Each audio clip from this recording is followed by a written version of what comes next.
విక్రమార్క మహారాజు 2500 సంవత్సరాలు జీవించాడు. ఇప్పుడున్న కలకత్తా నగరంలో కాళీమాత విగ్రహాన్ని ఆయన ప్రతిష్ఠించినటువంటి ఆ కాలం నాటిది కాళీకాయ విగ్రహం. చుట్టూ దేవాలయం మొత్తం తర్వాత వచ్చేటువంటి ప్రభుత్వాలు బాగు చేసాయి. కానీ మూల విరాట్ మాత్రం విక్రమార్క మహారాజు, కాళీ ప్రసన్నుడు ఆయన. ఈయన యొక్క చరిత్ర విచిత్రమైనటువంటి విక్రమార్కుడు. మరణం కూడా చాలా విచిత్రమైనటువంటి. భర్తృహరి, భట్టి, విక్రమార్కుడు ముగ్గురికి తల్లులు ముగ్గురు, తండ్రి ఒకడే. తర్కశాస్త్ర పండితుడు ఆయన. ఆ విధమైన పరిస్థితి ఏర్పడింది అన్నమాట. అప్పుడు ఈ విక్రమార్కుడు రాజు అయిన తర్వాత ఈ పరిపాలనా విధానానికి మెచ్చుకొని దేవేంద్రుడు ఒక రత్న సింహాసనాన్ని బహూకరించాడు. ఆ సింహాసనానికి ఇరువైపులా సాలభంజికలు, మాట్లాడేటువంటి కంచు బొమ్మలు ఉన్నాయి. అయితే ఇంద్రుడు చెప్పాడు, మహారాజా నీలాగా పరిపాలించేటువంటి రాజు ఇంకా రాడు. రాజు అంటే విక్రమార్కుడే. కాబట్టి నీ మరణానంతరం నీ శవంతో పాటు ఈ సింహాసనాన్ని కూడా భూస్థాపితం చెయ్యాలి అని ఇంద్రుడు చెప్పాడు. ఇంకా ఈయనకు భయం పుట్టిందనమాట. మరణించిన తర్వాత కదా, అంటే భయంకరమైన తపస్సు చేశాడు.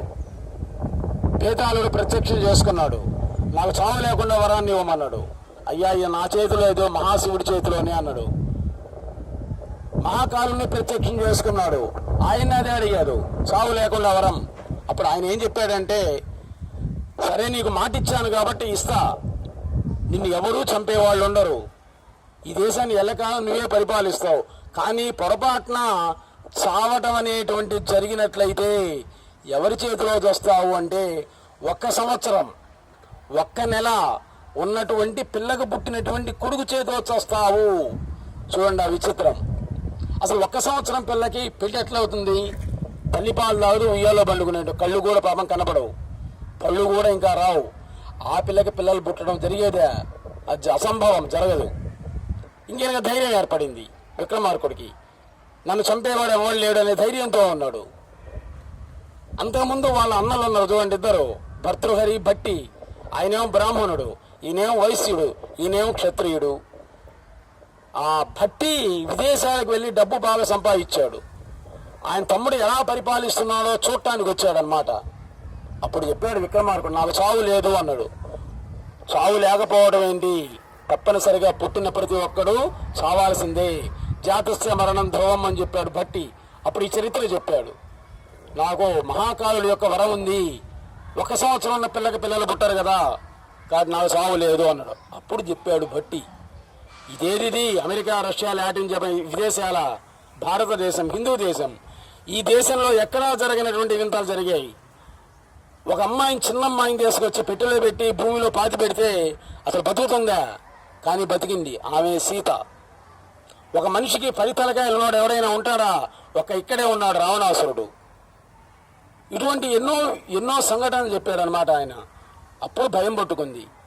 మొత్తాన్ని పంపించాడు చూసి రమ్మనమని. 1 సంవత్సరం ఉన్న పిల్లకి ఎవరైనా పిల్లలు పుట్టారో చూసి రమ్మనమని. ఈయన కూడా పంపించాడు. మహాబలిపురం అనే ఊర్లో చూశాడు భట్టి. కుమ్మరి ఇంట్లో ఒక అమ్మాయి, ఒక అబ్బాయి, చిన్న పిల్లలు ఇద్దరు, సంవత్సరమే, ఆడుకుంటున్నారు. వాళ్ళు తయారు చేసిన మట్టి బొమ్మలతో వాళ్ళే ఆడుకుంటున్నారు అన్నమాట. పులులు, సింహాలు, గొడ్డళ్ళు, కత్తులు, పాములు అవి వాళ్ళు తయారు చేసుకుంది మట్టి బొమ్మలు. వాటితో ఆడుకుంటున్నారు వాళ్ళు. విచిత్రంగా అడిగాడు, ఎవరు వీళ్ళిద్దరు, అక్కా చెల్లెల్లా లేకపోతే ఎవరు అని అడిగాడు. అడిగినప్పుడు ఆయన చెప్పాడు కుమ్మరతని, అక్క కాదు చెల్లెలు, ఆ పిల్లేమో తల్లి, దాని కొడుకు ఈడు కొడుకు అన్నాడు. ఆశ్చర్యపోయారనమాట. ఈ జన్మ ఎట్లా అని అడిగాడు. ఎదురుగురా బ్రాహ్మణ ఇల్లు ఉంది, వాళ్ళ పిల్లలు పోయి అడగమన్నాడు. ఆయన్ని పోయి అడిగాడు. అప్పుడు ఆయన చెప్పాడనమాట, ఆయనకి పుట్టింది ఈ అమ్మాయి ఒక్కతే, ఈ సంవత్సరం పెళ్ళి. కానీ అమ్మాయికి పాలు తీసుకురావడానికి వాళ్ళ అమ్మ లోపలికి పోయి వచ్చేసరికి 2 సర్పాలు పడగ విప్పి ఉయ్యాల మీద ఆడుతూ ఉన్నాయి. జరిగినటువంటిది అన్నమాట ఇది. ఆశ్చర్యపోయారు అందరూ కూడా. సర్పం యొక్క పడగల కింద ఆ చిన్న పిల్ల, సంవత్సరం పిల్ల ఉంది. ఈలోపు ఏమైంది, ఆ మహాసర్పం చిన్న పాము, వానపాములాగా తయారు, చిన్న పిల్లలాగా. ఈ నాభి ప్రదేశం ఈ చిన్న పిల్ల యొక్క బొడ్డు ద్వారా లోపలికి పోయింది. మళ్ళీ బయటకు వచ్చింది. బయటకు వచ్చినప్పుడు అబార్షన్ అంటే అది పొట్ట పగిలిపోయింది అనమాట. అప్పుడు బయటపడినటువంటి వాడు ఈ పిల్లాడు. కాబట్టి పొట్ట మూసుకుపోయింది. తర్వాత ఈ పిల్లవాడెవడు? ఈ పిల్లకి కొడుకే అవుతాడు. కాబట్టి ఈ పిల్ల కొడుకు తల్లి కొడుకులు అన్నాడు. ఇంకా వెంటనే పంపించాడు వర్తమానాన్ని. మహారాజా నీకు చావు తప్పదు, ఇక్కడ జరిగింది మహాబలిపురంలో అన్నాడు. 1 సంవత్సరం పిల్లవాడిని చంప కొన్ని లక్షల సైన్యాన్ని పంపాడు ఆయన విక్రమార్క మహారాజు. వాళ్ళతో పాటు ఈయన కూడా వచ్చాడు. అప్పుడు ఈ పిల్లవాడు ఆదిశేషువు, అది ఆదిశేషువు అంశ అన్నమాట. ఆయన ఆదిశేషువు ధ్యానించాడు. ఆ మట్టితో తయారు చేసే పాములు ఉన్నాయి చూడండి, అవన్నీ కూడా ప్రాణం వచ్చింది. భయంకర సర్పాల ద్వారా చనిపోయాడు చివరికి విక్రమార్క మహారాజు. అందుకే వాళ్ళు శాలివాహనులు అంటారు అన్నమాట మన దేశంలో.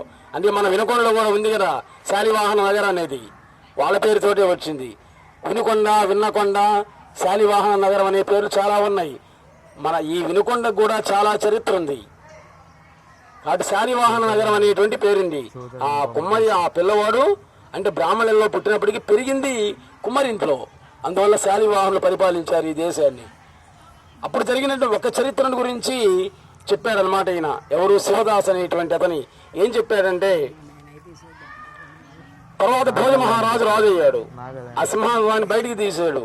సింహాసనం మీద కూర్చోవాలి అనుకున్నాడు. అప్పుడు చాలా భంజికలు చెప్పాయి. ఇది విక్రమ సౌదార్యం విద్యతే, విక్రమార్కుల్లాగా నువ్వు కూడా పరిపాలించగలవా? పరిపాలించేట్లేదు, సింహాసనం మీద కూర్చోమన్నారు. ఆయన చరిత్ర ఏంది అని అడిగింది అనమాట. అప్పుడు చాలా భంజికలు చెప్తున్నాయి. సత్పుత్రైన కులం నృపేణ వసుల లోకత్రయం భానునా. ఉజ్జయిని నగరంలో ఒక బ్రాహ్మణ కుటుంబం ఉంది. ఆయన బాగా చదువుకున్నటువంటి పండితుడు, చాలా డబ్బున్నటువంటి వాడు, కానీ పిల్లలు లేరు. ఆయన భార్య చెప్తుందనమాట, పరమేశ్వరుడి యొక్క ఆరాధించి సంతానాన్ని పొందమంది. శివుడికి అభిషేకాలు చేశాడు. శివుడు కల్లో కనబడి, పుత్ర ప్రదోష వ్రతమాచరా, ప్రదోష అనేటువంటి వ్రతాన్ని చెయ్యి, నీకు సంతానం కలుగుతుంది అని చెప్పాడు. ఆ ప్రదోష వ్రతం చేశాడు. ఒక పిల్లవాడు పుట్టాడు. వాడికి దేవదత్తుడు అనేటువంటి పేరు పెట్టి ఇక కాశీ నగరానికి వెళుతున్నాను కొంచెం మండి మాటలు చెప్పి వెళ్ళిపోయాడు. దేవదత్తుడు రాజ్యానికి వచ్చాడు. ఎన్నికల సమితులు, దర్భలు, యజ్ఞాలు, హోమాలు చేయడానికి. అదే రాజ్యానికి వచ్చాడు విక్రమార్క మహారాజు. ఆయన ఇతన్ని టెస్ట్ చేయాలని, పరీక్షించాలని, నేను నగరానికి దారి మర్చిపోయా, దారిలో చెప్పబోయా అన్నాడు. ఈ దారిని పోతుందే నీ రాజ్యం వస్తుంది అని చెప్పాడు. చూడండి, ఇంకా విక్రమార్క మహారాజు ఇంకా తెల్లవారిన తర్వాత దేవదత్తుడిని పిలిపించి అతన్ని సన్మానం చేసి ప్రతిరోజు చెప్తున్నాడు అనమాట. నేను ఇతని రుణాన్ని ఎలా తీర్చుకోవాలి అంట మొదలుపెట్టాడు. ఇతను నాకు చాలా నేను చాలా రుణం ఉన్నాను, ఈయన రుణాన్ని ఎలా తీర్చుకోవాలంటే మొదలుపెట్టాడు. ఈయనకు అనుమానం వచ్చింది, నేను అసలు ఏం మేలు చేసే ఇటు పో అని చెప్పి, అది ఎవరేం చెప్పేది. దానికోసం ప్రతిరోజు నన్ను పిలిపించి సన్మానం చేసి ఈయన రుణం ఎలా తీర్చుకోవాలంటాడా. కాబట్టి ఇతన్ని పరీక్షించాలి అనుకొని వాడి పుత్రుణ్ణి కాస్త అపహరించాడు. మెళ్ళ ఉండే ఆభరణాలన్నీ కూడా ఒక సేవకుడికి ఇచ్చిపోయి అమ్మి డబ్బులు ద్వారా పంపించారు. తర్వాత ఏం జరిగింది అనేటువంటి చూడండి. ఇది Devadatta was help to Vikrama. One day Devadatta went to the forest to collect the holy grass. There the king Vikrama saw Devadatta and asked him to way to the city. Though he the Devadatta. One day the king praised the Devadatta's help in the assembly, saying that the could never repay his debit. On hearing the king's words, Devadatta wanted to know whether the king praise was true or false. ఇతను నిజంగా నా మీద ప్రేమతోటి చేశాడా లేక నటిస్తున్నాడా అని తెలుసుకోవడానికని ఆ విక్రమార్కుడు యొక్క కొడుకు 5 సంవత్సరాల పిల్లోడు, వాడు ఎప్పుడు మెళ్ళో ఆభరణాలు ఉంటాయి, వాడిని కాస్త కిడ్నాప్ చేశాడు. One day Devadatta was kidnap the prince and gave one of his ornaments of his servant and sent to him the market to sell it. ఒరే నీ వెళ్ళి ఈ ఆభరణాలన్నీ కూడా అమ్మేసి డబ్బులు తీసుకురావాలని పంపించాడు. Main well there was around the place the prince was the kidnapped and killed by someone. While they are the on search, they found the person who was the selling the ornament of the prince. Arresting him, రాజభటులు వచ్చి arrest చేశారు, తీసుకుపోయారు. ఇవి నీకు ఎలా వచ్చాయిరా అన్నాడు. దేవదత్తుడే పంపించాడు అని చెప్పాడు. అప్పుడు దేవదత్తుడిని పట్టుకొచ్చారనమాట. అప్పుడు చెప్తున్నాడు ఈయన, ద విక్రమ కాల Devadatta and asked, who has the given his ornament to you? ఎవరిచ్చారు ఇది నీకు? Then Devadatta replied, no one gave. I killed your son out of greed of wealth, took his the ornaments and gave it to my servant to sell in the market. I got the such a idea because of my fat. now take any kind of action like you.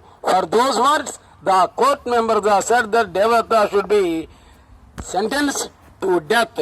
ఇతడు 2 తప్పులు చేశాడు ఈ బ్రాహ్మణుడు. Number 1 ఏంటంటే శిశుహత్య, చిన్నపిల్లవాడిని 5 ఏళ్ళ వాడిని చంపటం. Number 2 ఏంటంటే రాజద్రవ్య అపహరణ. 2 తప్పులు చేసినటువంటి ఇతనికి మరణశిక్ష విధించారనమాట. ఇంకా ఆయన మరణశిక్ష విధించి తీసుకొస్తున్నారు. కాళీమాత ఎదురుగ్గా పెట్టి తలకాయ నరికేస్తారనమాట ఆ కాలంలో తప్పు చేసినటువంటి వాడిని.